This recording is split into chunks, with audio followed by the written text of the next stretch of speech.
Let's talk about something you almost definitely have in your kitchen right now: garlic. Yeah, you probably just see it as a spice, something to add a little kick to your dinner. But for thousands of years, people saw this humble little bulb as something way, way more. Something powerful, something almost magical. So, what if its power isn't just about flavor? What if it's packed with millennia of spiritual and mythological meaning? Okay, let's just dive right in and see what's going on here. For literally thousands of years, garlic has had this weird dual identity. It's been seen as both sacred and, well, demonic. It's a protector and a tempter, a divine gift and a devil's weed. And that's the paradox we're going to try and unravel. Okay, so let's start with garlic's most famous job, being a powerful shield against evil. This is where the story gets really fun, because it stretches all the way from ancient folklore right into the movies we watch today. Now, to really get this, there's a key word we need to know: apotropaic. It's a fancy word, but all it means is something that supposedly has the power to ward off evil or bad luck. Think of it like a magical force field, and for a long time, garlic was the ultimate apotropaic charm. And what a shield it was. I mean, people believed it could protect you from a whole laundry list of threats. We're talking demons, witches, ghosts, and yep, of course, vampires. But it didn't stop there. It was also for fighting off things like disease, the evil eye, or even just plain old bad luck. If something bad was coming your way, garlic was your first line of defense. You know, this wasn't some fringe belief. It was woven into the fabric of everyday life. Just listen to this old German proverb: "He who carries garlic with them, the evil spirits cannot enter."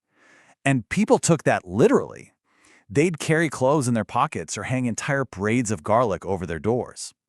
And this, of course, brings us to the image we all know: garlic versus vampires. Now, this wasn't just made up for Hollywood. It has super deep roots in Eastern European folklore, where garlic was considered the #1 tool for keeping the undead away. Bram Stoker just took that long-standing belief and made it world famous in his book, Dracula. Now here's where it gets really fascinating. If you look at the official religious texts, garlic often gets a bit of a bad rap. Christian monks were told to avoid it, and an Islamic hadith warns about its strong smell in a mosque. But when you look at folk belief, what people were actually doing, it's a whole different story. Suddenly, it's a powerful herb against the devil, it's a protective amulet, and it's a blessed shield against the evil eye. So building on that idea of protection, garlic wasn't just a passive shield, something to keep evil out. Nope. It was also seen as an active tool for cleansing a space, or even a person, of any negative vibes. And you can totally see the logic here, right? People saw what garlic did in the physical world. It kills germs, it can help get rid of parasites, it detoxifies.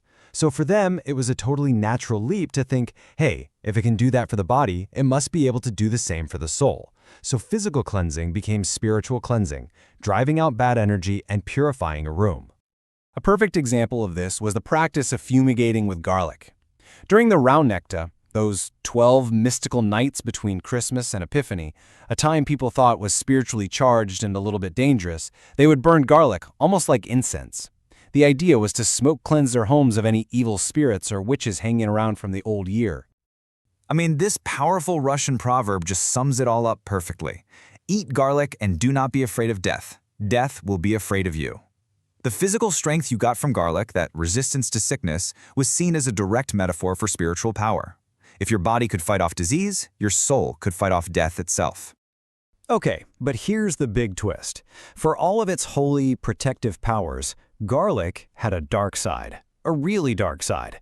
It was also seen as a source of worldly, physical temptation, a kind of fire that could burn in more ways than one. And this is where the contradiction just smacks you in the face.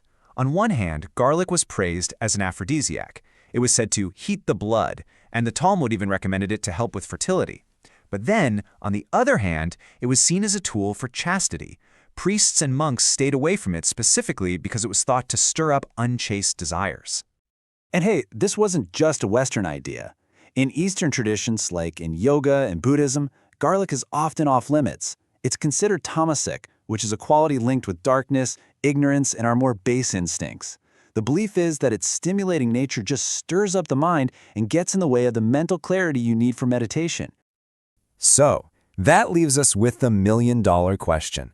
How can one single plant be both a holy protector and an unholy tempter, a divine shield and a devil's spice? Well, the answer just might be hiding in a pretty wild origin story. There's an old legend from the Near East that offers a pretty sinister explanation for where garlic actually came from. And it's an explanation that perfectly captures this two-sided nature. Get ready for this. The legend says, when Satan left the Garden of Eden, garlic sprouted from the imprint of his left foot. Yeah? Let that sink in. According to this story, garlic was literally born from the devil's touch as he was being kicked out of paradise. Which of course raises the ultimate question, right? How does a devil plant become the ultimate devil repellent? How can something with such a dark origin become a tool for the light? And here it is, the beautiful, poetic irony of it all. The very thing that was believed to have come from evil became the most effective weapon against evil. It's the ultimate case of fighting fire with fire. The folk logic was, you drive out the devil using his very own creation. Its demonic power gets turned right back on itself. So the next time you're in your kitchen chopping up a clove of garlic, maybe take a second to remember its incredible story. A story of protection, purification, temptation, and a massive paradox. It really makes you wonder what other myths are hiding in plain sight on your spice rack.